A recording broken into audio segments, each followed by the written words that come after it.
নমস্কাৰ বন্ধুসকল, আজি আমি পৃথিৱীৰ শ্ৰেষ্ঠ মছলাবিধৰ স্বাস্থ্য উপকাৰিতাৰ বিষয়ে কথা পাতিম। আমি সকলোৱে জানো যে বিভিন্ন মছলাজাতীয় খাদ্যসমূহে আমাৰ বিভিন্ন ধৰণে স্বাস্থ্য ৰক্ষাত সহায় কৰে। আদা হৈছে পৃথিৱীৰ শ্ৰেষ্ঠ মছলা। গতিকে আদা যদি আমি নিয়মিতভাৱে বা নিৰ্দিষ্ট পৰিমাণত কিছুদিনৰ বাবে ব্যৱহাৰ কৰোঁ, তেনেহ'লে আমি আদাৰ পৰা সৰ্বাধিক স্বাস্থ্য উপকাৰিতা লাভ কৰিব পাৰোঁ আৰু 20টাতকৈও অধিক ৰোগ আমি আৰোগ্য কৰি তুলিব পাৰোঁ।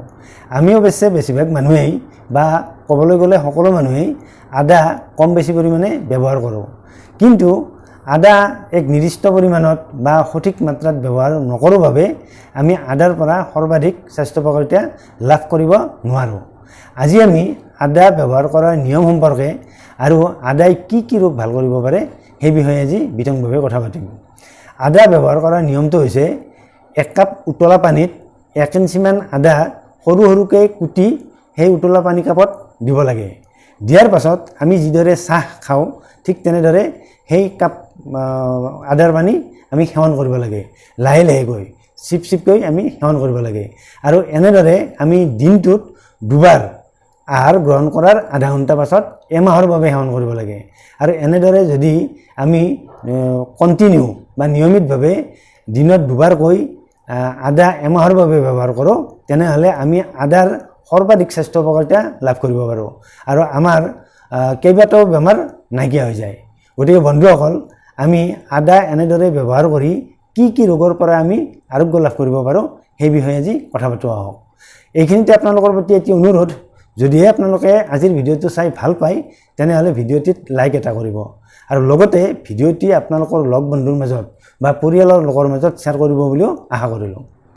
আদাৰ প্ৰথমটো স্বাস্থ্য উপকাৰিতা হৈছে আদা নিয়মিতভাৱে খালে হজম প্ৰক্ৰিয়া ভাল হয় আৰু হজম প্ৰক্ৰিয়া ভাল হোৱাৰ ফলত মানুহৰ পেটৰ যিকোনো ধৰণৰ সমস্যা যেনে উগাৰ হোৱা, বদহজম বা পেটৰ অন্যান্য অস্বস্তিজনিত সমস্যাবোৰ অতি সহজে ভাল হৈ যায় আৰু হজম প্ৰক্ৰিয়া বৃদ্ধি হোৱাৰ ফলত খাদ্যবস্তুৰ পুষ্টিদ্ৰব্যভাগৰ শোষণ প্ৰক্ৰিয়া ভাল হয়। গতিকে খাদ্যবস্তুৰ পুষ্টিদ্ৰব্যভাগ যেতিয়া শৰীৰে ভালদৰে শোষণ কৰিব পাৰে তেতিয়া পুষ্টিজনিত সমস্যাৰ সৃষ্টি নহয়। লগতে কনষ্টিপেশ্যনৰ নিচিনা সমস্যা আৰু গেষ্ট্ৰাইটিছৰ নিচিনা সমস্যাবোৰো ভাল হৈ যায়।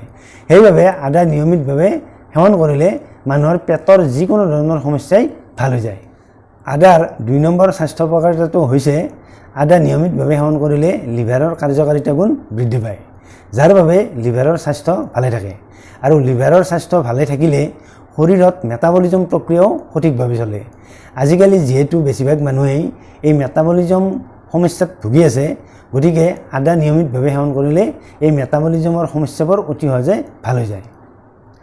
আদাৰ 3 নম্বৰ স্বাস্থ্য উপকাৰিতাটো হৈছে আদা নিয়মিতভাৱে সেৱন কৰিলে তেজত LDL অৰ্থাৎ বেয়া কলেষ্ট্ৰল জমা হোৱা প্ৰক্ৰিয়াটো বন্ধ হৈ যায় আৰু এনেদৰে LDL জমা হোৱা প্ৰক্ৰিয়াটো বন্ধ হ'লে মানুহৰ উচ্চ ৰক্তচাপৰ নিচিনা ৰোগৰ সৃষ্টি নহয়, অৰ্থাৎ শৰীৰত ৰক্ত চলাচল সঠিকভাৱে থাকে আৰু শৰীৰত যেতিয়া ৰক্ত চলাচল সঠিকভাৱে থাকিব তেতিয়া হৃদযন্ত্ৰৰ স্বাস্থ্যও ভালে থাকে আৰু লগতে মানুহে অবেচিটিত ভোগাৰ চান্সটো নাথাকে। আদাৰ এণ্টি ইনফ্লেমেটৰী গুণ আছে। আদা নিয়মিতভাৱে খালে আমাৰ শৰীৰত যিবোৰ কাৰণত ইনফ্লেমেশ্যন হয় আৰু এই ইনফ্লেমেশ্যনৰ বাবেই আমাৰ শৰীৰত বিভিন্ন ধৰণৰ বিষ বেদনা হয়, বিশেষকৈ বিভিন্ন ধৰণৰ গাঁঠিৰ বিষ, মূৰৰ বিষ, চাইনাচাইটিছৰ বিষ, এনেধৰণৰ বিষৰ উৎপত্তি হয়।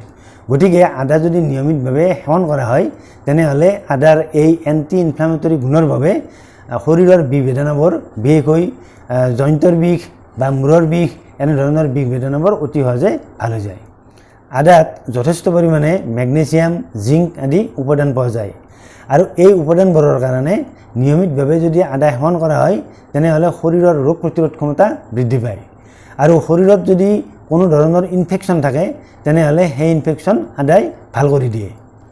আদাৰ আন এক স্বাস্থ্য উপকাৰিতা হৈছে শ্বাসজনিত যিকোনো সমস্যা যেনে এজমা, ব্ৰংকাইটিছ এনেধৰণৰ সমস্যা থাকিলে নিয়মিতভাৱে যদি আদা সেৱন কৰা হয় তেনেহ'লে এনে সমস্যাৰ পৰা অতি সহজে আৰাম পোৱা যায় আৰু যিসকলৰ শ্বাস নলীত কফ জমা হৈ থাকে বা মাজে সময়ে কাহ হৈ থাকে তেনে লোকে যদি নিয়মিতভাৱে আদা এমাহৰ বাবে খায় তেনেহ'লে তেওঁলোকৰ এনেধৰণৰ চাহজনিত সমস্যা অতি সহজে ভাল হৈ যায়।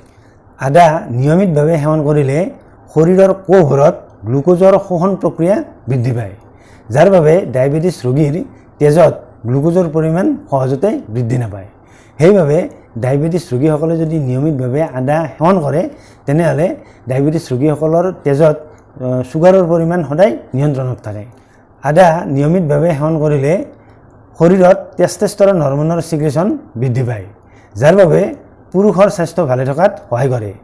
আনহাতে যিসকল লোকে এলাৰ্জিৰ বিভিন্ন ধৰণৰ সমস্যাত ভুগি থাকে তেওঁলোকৰ এই এলাৰ্জিৰ সমস্যাও অতি সহজে ভাল হৈ যায়। ছাল আৰু চুলিৰ স্বাস্থ্যৰ বাবেও আদা বিৰাট ভাল। যিসকল লোকৰ ছালৰ বিভিন্ন ধৰণৰ সমস্যা আছে, যেনে ছালত ফাপৰে ধৰা বা ছালত ব্ৰণ উঠা, এনেধৰণৰ সমস্যা থাকিলে আদা যদি নিয়মিতভাৱে সেৱন কৰা হয় তেনেহ'লে ছালৰ এনেধৰণৰ সমস্যাবোৰ অতি সহজে ভাল হৈ যায়। আনহাতে যিসকল লোকৰ চুলি সোনকালে সৰি যায় তেওঁলোকেও যদি নিয়মিতভাৱে আদা খায় তেনেহ'লে তেওঁলোকৰ এই চুলি সৰা সমস্যা অতি সহজে ভাল হৈ যায়। বন্ধুসকল, নিয়মিতভাৱে আদাৰ চাহ বনাই এমাহৰ বাবে খালে কি কি স্বাস্থ্য উপকাৰিতা লাভ কৰিব পাৰি সেই বিষয়ে কথাখিনি শুনিলে। যদিহে আপোনালোকে আজিৰ ভিডিঅ'টো চাই উপকৃত হ'ব বুলি ভাবিছে, অৰ্থাৎ আদাৰ চাহ এনেদৰে এমাহৰ বাবে খাই যদিহে আপোনালোকে উল্লেখ কৰা ৰোগসমূহৰ পৰা মুক্ত হ'ব পাৰিছে তেনেহ'লে আপোনালোকে নিশ্চয় কমেণ্ট বক্সত কমেণ্ট কৰি জনাব বুলি আশা কৰিলোঁ। অন্য এটা ভিডিঅ'ত আপোনালোকক লগ পোৱাৰ আশাৰে আজিলৈ সামৰিছোঁ। ধন্যবাদ।